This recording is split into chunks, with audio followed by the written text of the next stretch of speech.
Pensem num livro que junta os maiores poetas da história da língua portuguesa. Agora pensam que todos eles já tinham morrido quando escreveram esses novos poemas. É isso mesmo. Hoje a gente vai mergulhar na história do Parnaso de Além Túmulo, uma obra que alega ter sido ditada por um verdadeiro coral de fantasmas literários. E olha, a história por trás desse livro é tão incrível quanto os próprios versos. De pé, os mortos. O livro já começa assim, com essa frase forte que soa quase como uma ordem. Não é um sussurro vindo do além, sabe? É uma convocação. O recado é bem claro, os mortos não estão calados e o que eles têm para dizer é importante. E é aí que surge a pergunta que fica no ar em cada página. Será que os grandes poetas podem mesmo continuar criando depois da morte? É uma ideia que mexe com tudo que a gente entende sobre o que é ser autor, sobre o que é arte e, no fundo, sobre o que é a própria vida. Bom, vamos lá. O livro se chama Parnaso de Além Túmulo e foi publicado lá em 1932. A premissa dele é, no mínimo, ousada. Ele não se apresenta como uma homenagem, nem como uma imitação de estilo, nada disso. Ele afirma ser literalmente a continuação do trabalho de grandes poetas, ditada por eles mesmos, direto do mundo dos espíritos. E a escala disso tudo é o que impressiona. Não estamos falando de 1 ou 2 poemas, não. São 259 poemas, atribuídos a 56 poetas diferentes. É praticamente uma antologia inteira que teria vindo do outro lado. E olhem só quem está nessa lista. Castro Alves, o poeta dos escravos, o simbolista Cruz e Souza, o parnasiano Olavo Bilac, o estilo único de Augusto dos Anjos, o poeta filósofo português Antero de Quental. São gigantes, pilares da literatura em português.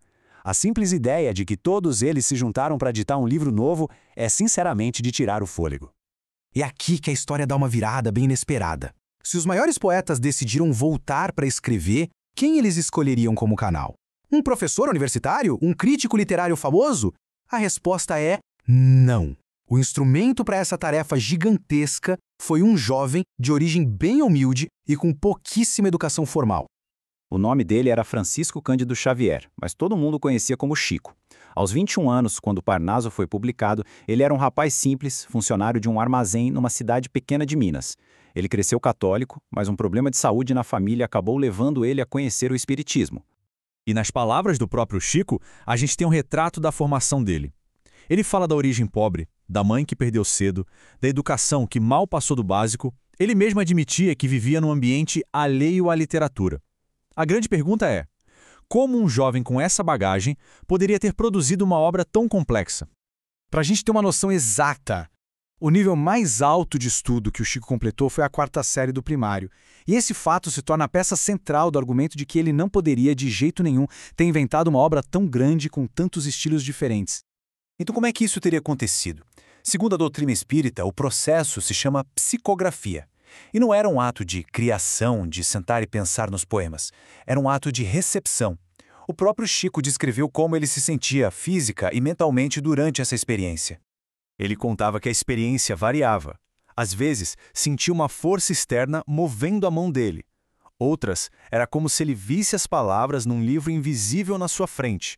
E tinha vezes que ele ouvia as palavras sendo ditadas na mente dele. Em todas elas, ele relatava uma sensação física esquisita, tipo fluidos elétricos passando pelo braço e pelo cérebro, o que reforçava a ideia de que ele era só o aparelho. E tem um detalhe aqui que é fundamental. Chico dizia que o vocabulário usado nos poemas ia muito além do que ele conhecia. Ele conta que, depois de escrever, ele e os amigos que estavam com ele precisavam pegar um dicionário para entender o significado de várias palavras que tinham aparecido no papel. Mas, para quem defende o livro, o principal argumento não está na história do Chico, e sim nos próprios poemas. O argumento é que a prova definitiva está na análise dos versos. A alegação é que cada poema consegue capturar, de forma perfeita, o estilo único do seu suposto autor espiritual. Por exemplo, deem uma olhada nesses versos atribuídos a Casimiro de Abreu. Essa leveza, o foco na alma, no sonho, no coração, é o tom clássico do romantismo, a cara do Casimiro de Abreu. Agora, a mudança de estilo é brutal. Nesses versos que seriam de Augusto dos Anjos, aparecem palavras como vibrião, verme, carnes, estrumes. Essa linguagem científica, sombria, quase nojenta, é a marca registrada de Augusto dos Anjos. Colocar um poema do lado do outro mostra bem o argumento central do livro. Como um único autor, com estudo primário, conseguiria criar estilos tão diferentes e tão fiéis aos originais. E aqui, um terceiro estilo completamente diferente. O misticismo, a musicalidade, a religiosidade. Os sinos, as rosas, os santuários. É puro simbolismo, a alma de Afonso de Guimarães. 3 poetas, 3 universos literários distintos, todos supostamente canalizados pela mesma mão.